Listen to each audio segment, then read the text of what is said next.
ಮಾನವೀಯತೆಯ ಮೌಲ್ಯಗಳನ್ನ, ಮಾನವೀಯತೆಯನ್ನ ನಾವು ಎಲ್ಲಿ ಮರೆತು ಹೋಗ್ತಾ ಇದ್ದೀವಿ ಅನ್ನೋದು ಒಂದು ಚಿಂತನೆ ಇವತ್ತು ಈ ದೇಶದಲ್ಲಿ ನಡೀತಾ ಇದೆ. ಅದಕ್ಕೆ ಆದ ಇದು ಒಂದು ಕನ್ನಡದಲ್ಲಿ ವಿಶೇಷವಾದ ಕನ್ನಡದಲ್ಲಿ ಕುರಾನ್ ಪ್ರವಚನೆಯನ್ನ ಇವತ್ತು ನಮ್ಮ ಮೊಹಮ್ಮದ್ ಕುಯಿ ಅವರು ಇಲ್ಲಿ ನಡೆಸಿಕೊಟ್ಟಿದ್ದಾರೆ. ಹಜರತ್ ಮೊಹಮ್ಮದ್ ಪೈಗಂಬರ್ ಅವರು ದೇವವಾಣಿ ಏನು ನುಡಿಯುತ್ತೆ ಆ ದೇವವಾಣಿ ಅಂತಾನೆ ನುಡಿದು ಒಂದು ಪವಿತ್ರವಾದ ಗ್ರಂಥವನ್ನು ತಯಾರು ಮಾಡಿ ಇದು ಮನುಷ್ಯನಿಗೆ ಮೀಸಲು ಅನ್ನೋ ಹಾಗೆ ನಮಗೆ ಮೀಸಲನ್ನ ಇಟ್ಟು ಹೋದ್ರು. ಆದರೆ ಭಗವದ್ಗೀತೆ ಬೈಬಲ್ ಕೂಡ ನಮಗೆ ಅದನ್ನೇ ಹೇಳುತ್ತೆ. ಆದರೆ ನಾವು ಇವತ್ತು ಎಲ್ಲವನ್ನ ಕೇಳ್ತೀವಿ, ಬಹಳ ಸರಳವಾಗಿ ಅರ್ಥಿಸ್ಕೋತೀವಿ. ಅರ್ಥಿಸ್ಕೊಂಡು ಇಲ್ಲಿಂದ ಕಾರ್ಯಕ್ರಮ ಹೋದ ನಂತರ ಮತ್ತೆ ನಮ್ಮದೇ ವಿಚಾರಗಳು ಪ್ರಾರಂಭ. ನಮ್ಮದೇ ಇಸ್ಲಾಂ ಹಿಂದಿನ ಅಡಿಯಲ್ಲಿ ಇಂದು ನೆರೆದಿರುವಂತಹ ಕನ್ನಡದಲ್ಲಿ ಸಾರ್ವಜನಿಕವಾಗಿ ಕುರಾನಿನ ಪ್ರವಚನ, ಈ ಒಂದು ವಿಶೇಷ ಮತ್ತು ವಿಶಿಷ್ಟವಾದ ಈ ಪವಿತ್ರವಾದ ಸಮಾರಂಭದ ದಿವ್ಯ ಸಾನ್ನಿಧ್ಯವನ್ನ ಅಲಂಕರಿಸಿರುವಂತಹ ಅಖಿಲ ಭಾರತ ದೇವಾಂಗ ಸಮಾಜದ ಗುರುಗಳಾದ ಶ್ರೀ ಶ್ರೀ ಶ್ರೀ ದಯಾನಂದಪುರಿ ಮಹಾಸ್ವಾಮಿಗಳ ದಿವ್ಯ ಪಾದ ಪದ್ಮಗಳಲ್ಲಿ ನನ್ನ ಭಕ್ತಿಪೂರ್ವಕವಾದ ನಮನಗಳನ್ನು ಸಮರ್ಪಿಸಿ ಈ ಸಮಾರಂಭದ ಇನ್ನೋರ್ವ ಪೂಜ್ಯರು ಸಾನ್ನಿಧ್ಯವನ್ನು ವಹಿಸಿರುವಂತಹ ಹಜರತ್ ಸೈಯದ್ ಶಾ ಮುರ್ತುಜಾ ಹುಸೇನ್ ಉರ್ಫ್ ಕಾದಿರ್ ಫೈಸಲ್ ಪಾಷಾ ಪೂಜ್ಯರಲ್ಲಿ ಕೂಡ ನನ್ನ ಭಕ್ತಿಪೂರ್ವಕವಾದ ನಮನಗಳನ್ನು ಸಮರ್ಪಿಸಿ ಈ ಸಮಾರಂಭದ ಅಧ್ಯಕ್ಷ ಸ್ಥಾನವನ್ನು ವಹಿಸಿರುವಂತಹ ಡಾಕ್ಟರ್ ಬೆಳಗಂ ಮೊಹಮ್ಮದ್ ಸೇಹಿಲ್ ಅವರೇ, ಮುಖ್ಯ ಪ್ರವಾಚಕರಾಗಿ ಆಗಮಿಸಿರುವಂತಹ ಆತ್ಮೀಯರು ಜನಾಬ್ ಮೊಹಮ್ಮದ್ ಕುಯಿ ಅವರೇ, ಹಾಗೂ ವೇದಿಕೆ ಮೇಲೆ ಅತಿಥಿಗಳಾಗಿ ಉಪಸ್ಥಿತಿರುವಂತಹ ಎಲ್ಲ ನಗರದ ವಿವಿಧ ಸಮುದಾಯಗಳ ಮುಖಂಡರುಗಳೇ ಹಾಗೂ ಎಲ್ಲ ಗುರು ಹಿರಿಯರೇ, ಈ ಒಂದು ಕಾರ್ಯಕ್ರಮದಲ್ಲಿ ಪಾಲ್ಗೊಂಡಿರುವಂಥ ಯಾವತ್ತು ಇಳಕಲ್ ನಗರದ ಹಾಗೂ ಹುನಗುಂದ ಹಾಗೂ ಇಳಕಲ್ ಉಭಯ ತಾಲೂಕಿನ ಎಲ್ಲ ಸಮುದಾಯಗಳ ಗುರು ಹಿರಿಯರೇ, ತಾಯಂದಿರೇ, ಯುವ ಮಿತ್ರರೇ, ಮಾಧ್ಯಮದ ಸ್ನೇಹಿತರೆ, ಎಲ್ಲರಿಗೂ ನನ್ನ ಭಕ್ತಿಪೂರ್ವಕವಾದ ಶರಣಾರ್ಥಿಗಳು. ಬಂಧುಗಳೇ, ಇದು ಒಂದು ಅರ್ಥಪೂರ್ಣ ಮತ್ತು ವಿಶಿಷ್ಟವಾದ ಒಂದು ಸಮಾರಂಭ. ಇಷ್ಟೊತ್ತವರೆಗೂ ನೀವೆಲ್ಲ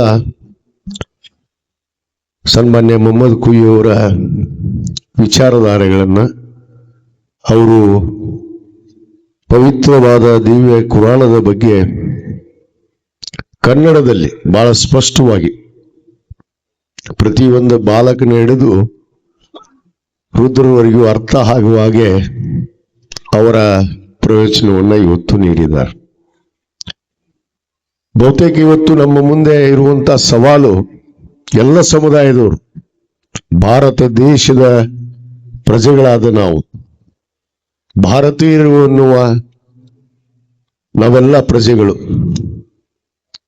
ಇವತ್ತು ನಾವು ಮೊದಲಿದ್ದು ಏನನ್ನ ಅರ್ಥ ಮಾಡ್ಕೋಬೇಕಾಗಿದೆ ಅಂದ್ರೆ, ನಮ್ಮಲ್ಲಿ ಪವಿತ್ರವಾದ ಗ್ರಂಥ ದಿವ್ಯ ಕುರಾನ್ ಇದೆ, ಭಗವದ್ಗೀತೆ ಇದೆ ಮತ್ತು ಪವಿತ್ರವಾದ ಬೈಬಲ್ ಕೂಡ ಇದೆ. ನಾವು ವಿವಿಧ ಸಮುದಾಯಗಳಲ್ಲಿ ಜನಿಸಿರ್ಬೋದು. ನಮ್ಮ ಯಾವುದೇ ಧರ್ಮ ಕೂಡ, ಯಾವುದೇ ಸಮುದಾಯದ ಧರ್ಮ ಇವತ್ತು ನಮಗೆ ಕಲಿಸಿಕೊಟ್ಟಿದ್ದು ಏನು ಅನ್ನೋದನ್ನ ನಾವು ಅರ್ಥಿಸಿಕೊಂಡಿಲ್ಲ ಅನ್ನೋದು ಬಹಳ ಸ್ಪಷ್ಟವಾಗಿ ಇಲ್ಲಿ ಕಾಣ್ತಾ ಇದೆ ಅಂತ ನಮ್ಗೆ ಇವತ್ತು ವಿಚಾರ ಆಗ್ತಾ ಇದೆ. ಯಾಕಂದ್ರೆ ಮಾನವೀಯತೆಯ ಮೌಲ್ಯಗಳನ್ನ ಮಾನವೀಯತೆಯ ಮೌಲ್ಯಗಳನ್ನ, ಮಾನವೀಯತೆಯನ್ನ ನಾವು ಎಲ್ಲಿ ಮರೆತು ಹೋಗ್ತಾ ಇದ್ದೀವಿ ಅನ್ನೋದು ಒಂದು ಚಿಂತನೆ ಇವತ್ತು ಈ ದೇಶದಲ್ಲಿ ನಡೀತಾ ಇದೆ. ಅದಕ್ಕೆ ಆದ ಇದು ಒಂದು ಕನ್ನಡದಲ್ಲಿ ವಿಶೇಷವಾದ ಕನ್ನಡದಲ್ಲಿ ಕುರಾನ್ ಪ್ರವಚನೆಯನ್ನ ಇವತ್ತು ನಮ್ಮ ಮೊಹಮ್ಮದ್ ಕುಯಿ ಅವರು ಇಲ್ಲಿ ನಡೆಸಿಕೊಟ್ಟಿದ್ದಾರೆ. ಬಹಳ ಸಂತೋಷ.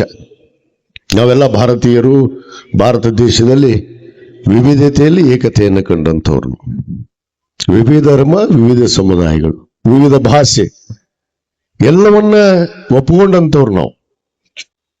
ಆದರೆ ಒಂದು ಕಾಲ ಇತ್ತು, ಮಾನವೀಯತೆ ಇತ್ತು, ಮನುಷ್ಯತ್ವ ಇತ್ತು.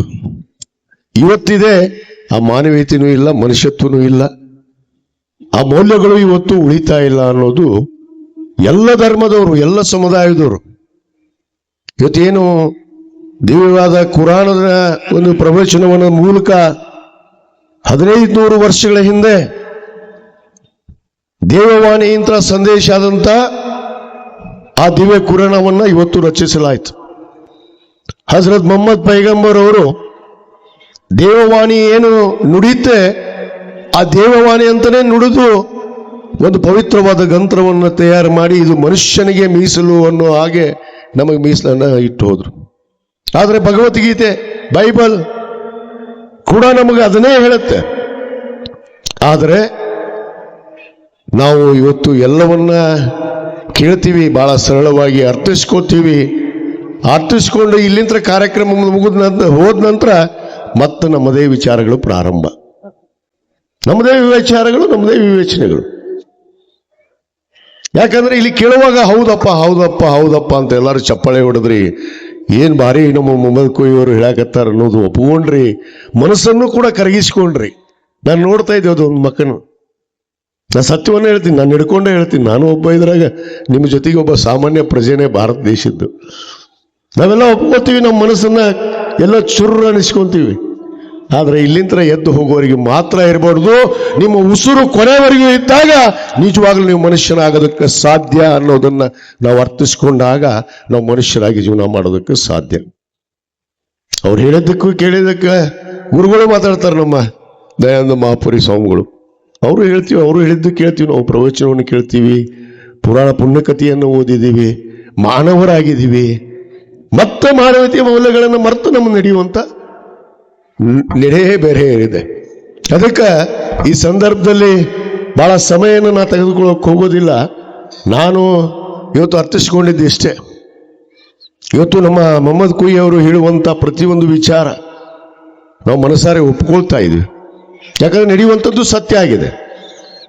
ಯಾರು ಕೂಡ ಧರ್ಮವನ್ನ ಕಟ್ಟುನಿಟ್ಟವಾಗಿ ಪಾಲನೆ ಮಾಡೋದಿಲ್ಲ. ಎಷ್ಟು ಜನ ಮಾಡ್ತಾರೋ ಅದು ನನಗೆ ಗೊತ್ತಿಲ್ಲ. ಅವ್ರ ಆತ್ಮಸಾಕ್ಷಿಗೆ ಅವರೇ ಹೇಳ್ಕೋಬೇಕು. ನಮ್ಮ ಆತ್ಮಸಾಕ್ಷಿ ನಮಗೆ ಹೇಳುತ್ತೆ ಸತ್ಯ ಸುಳ್ಳು, ಕರೆ ಹೇಳ್ತಾ ಇದೀವೋ ಸುಳ್ಳು ಹೇಳ್ತಾ ಇದೀವೋ ಅನ್ನೋದನ್ನ ನಮ್ಮ ಆತ್ಮ ಮುಟ್ಕೊಂಡು ನೋಡಿದಾಗಲೇ ನಮಗೆ ಗೊತ್ತಾಗೋದು. ಅದಕ್ಕೆ ನಾನು ಹೇಳೋದು, ನಿಮ್ಮ ಆತ್ಮಸಾಕ್ಷಿಗಾದ್ರೂ ನೀವು ಇನ್ನೊಬ್ಬರಿಗೆ ತೋರಿಕೆಗೆ ಮಾಡ್ತಿರೋ ಬಿಡ್ತಿರೋ ಬಿಡ್ರಿ, ನಿಮ್ಮ ಆತ್ಮಸಾಕ್ಷಿಗಾದ್ರೂ ಸ್ವಚ್ಛ ಇರುವಂತ ಮಾನವರಾದ್ರೆ ಮಾತ್ರ ಈ ಭೂಮಿ, ಈ ಪ್ರಪಂಚ, ಈ ವಿಶ್ವ ನಮಗಾಗಿದೆ ಅನಿಸುತ್ತೆ. ಇಲ್ಲ ಅಂದ್ರೆ ಇದೀಗ ಹೇಳಿದ್ರಲ್ಲ, ಮೃಗಗಳಾಗಿ ಪಿಸಾಸಿಗಳಾದ್ರೂ ಕೂಡ ತಪ್ಪಾಗೋದಿಲ್ಲ ಅನ್ನೋ ಮಾತನ್ನು ನಾನು ಬಹಳ ಸ್ಪಷ್ಟವಾಗಿ ಹೇಳಕ್ಕೆ ಇಚ್ಛಪಡ್ತೀನಿ.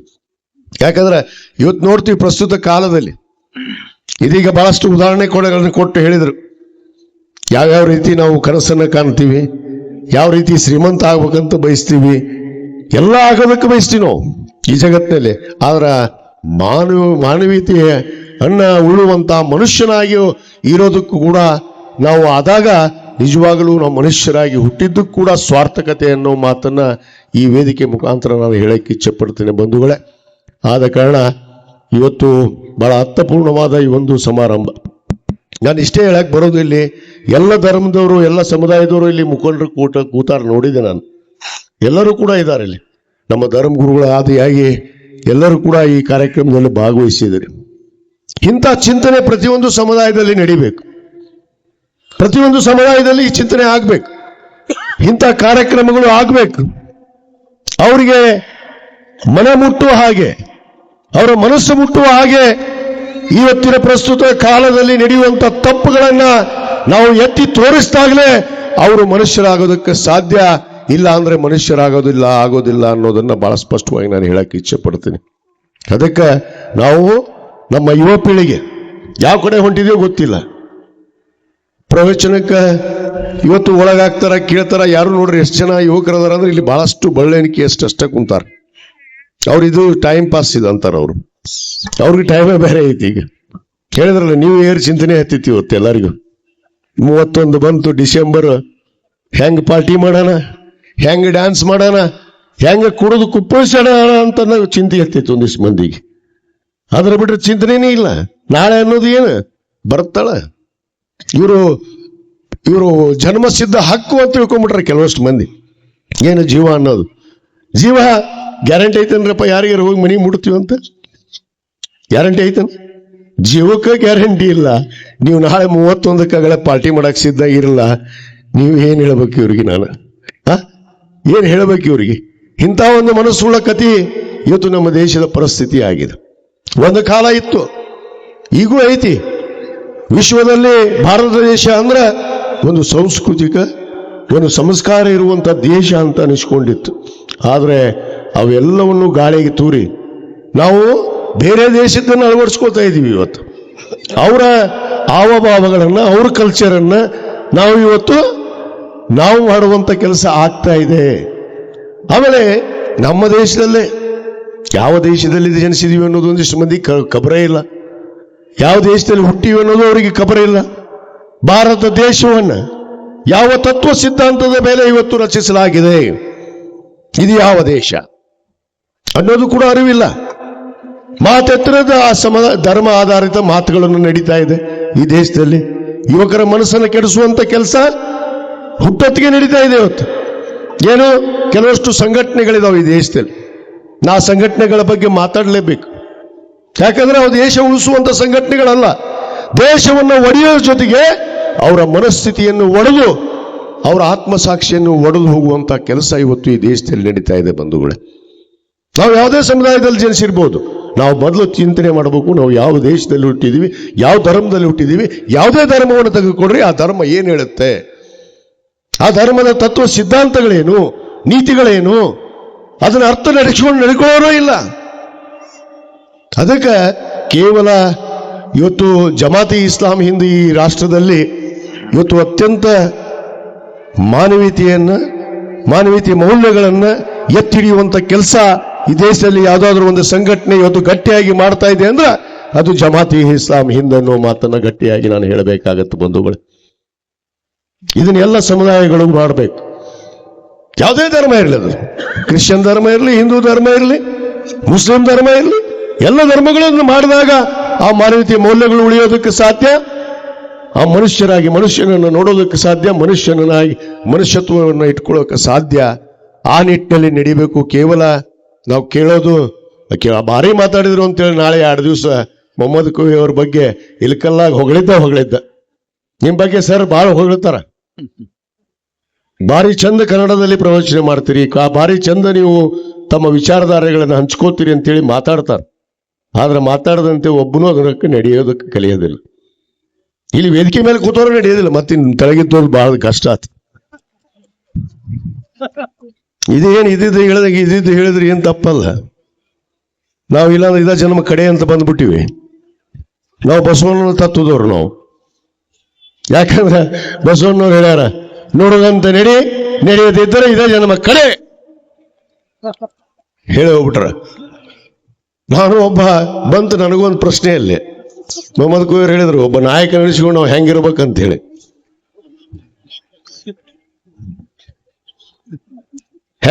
ಇರ್ಬೇಕು ಸತ್ಯ ಐತದು.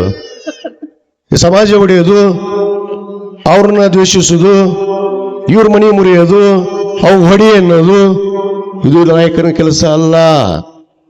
ನಾನು ಒಪ್ಕೊಳ್ಳೇಬೇಕು. ಒಬ್ಬ ನಾಯಕನಾದ ನಾನು ಸಮಾಜದಲ್ಲಿ ಗುರುತಿಸ್ಕೊಂಡಿದ್ದೀನಿ, ಜನಪ್ರತಿನಿಧಿ ಅನಿಸ್ಕೊಂಡಿದ್ದೀನಿ. ನಾನು ಇದನ್ನು ಹೇಳಿಲ್ಲ, ಅದು ತಪ್ಪಾಗಿಲ್ಲ, ಹೇಳಬೇಕಲ್ಲ.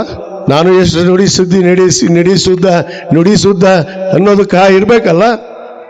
ಅದಕ್ಕೆ ನಾನು ನಿಮಗೆ ವಿನಂತಿ ಮಾಡ್ಕೊಳ್ಳೋದಷ್ಟೇ, ನಾವೆಲ್ಲರೂ ಭಾರತೀಯರು. ಭಾರತ ದೇಶದ ತತ್ವ ಸಿದ್ಧಾಂತ ಏನು? ಜಾತ್ಯತೀತ ರಾಷ್ಟ್ರ. ಜಾತ್ಯತೀತ ತಳಹಾದಿ ಮೇಲೆ ನಾವು ನಡೆದಾಗ ನಿಜವಾಗಲ ಭಾರತ ದೇಶದ ಪ್ರಜೆಗಳು ಆಗೋದಕ್ಕೆ ಸಾಧ್ಯ, ನಿಜವಾದ ಮಾನವರು ಆಗೋದಕ್ಕೆ ಸಾಧ್ಯ.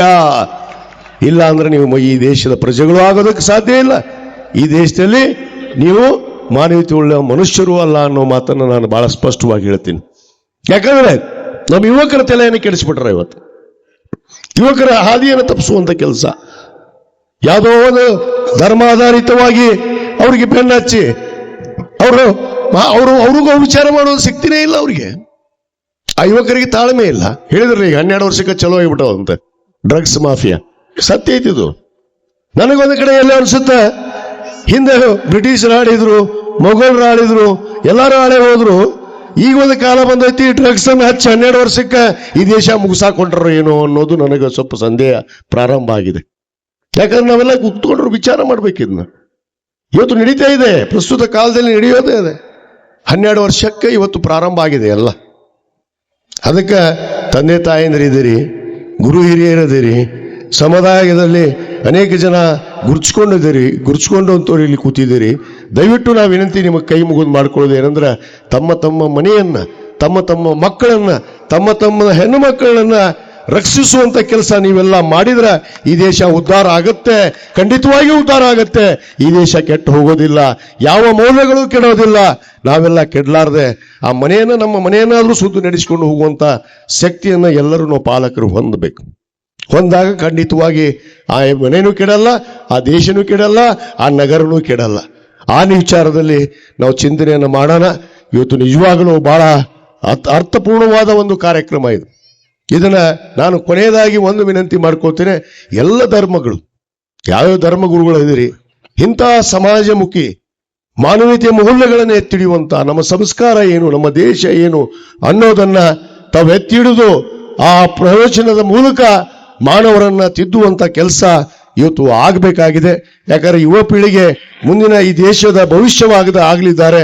ಅವರನ್ನು ನಾವು ಸರಿಪಡಿಸದೇ ಇದ್ರೆ ಈ ದೇಶ ನಮ್ಮ ಕೈಲಿ ಉಳಿಯೋದಕ್ಕೆ ಸಾಧ್ಯ ಇಲ್ಲ ಅನ್ನೋ ಮಾತನ್ನ ಬಹಳ ಸ್ಪಷ್ಟವಾಗಿ ಈ ಸಂದರ್ಭದಲ್ಲಿ ಹೇಳಿ, ಈ ಒಂದು ಕಾರ್ಯಕ್ರಮಕ್ಕೆ ಇವತ್ತೇನು ನನ್ನನ್ನು ಮುಖ್ಯ ಅತಿಥಿಗಳಾಗಿ ಬರಮಾಡ್ಕೊಂಡು ನನಗೆ ಇಂಥ ಒಂದು ಪವಿತ್ರವಾದ ಕಾರ್ಯಕ್ರಮದಲ್ಲಿ ಅವಕಾಶ ಕೊಟ್ಟು ನನಗೆ ಮಾತಾಡಕ್ಕೆ ಅವಕಾಶ ಕೊಟ್ಟಿರುವಂತ ನಮ್ಮ ಇಲ್ಕಲದ ಜಮಾತಿ ಇಸ್ಲಾಂ ಹಿಂದದ ಎಲ್ಲ ಪದಾಧಿಕಾರಿಗಳಿಗೆ ಧನ್ಯವಾದಗಳನ್ನು ಅರ್ಪಿಸಿ ನನ್ನ 2 ಮಾತನ್ನು ಮುಗಿಸ್ತೇನೆ. ಜೈ ಹಿಂದ್, ಜೈ ಕರ್ನಾಟಕ.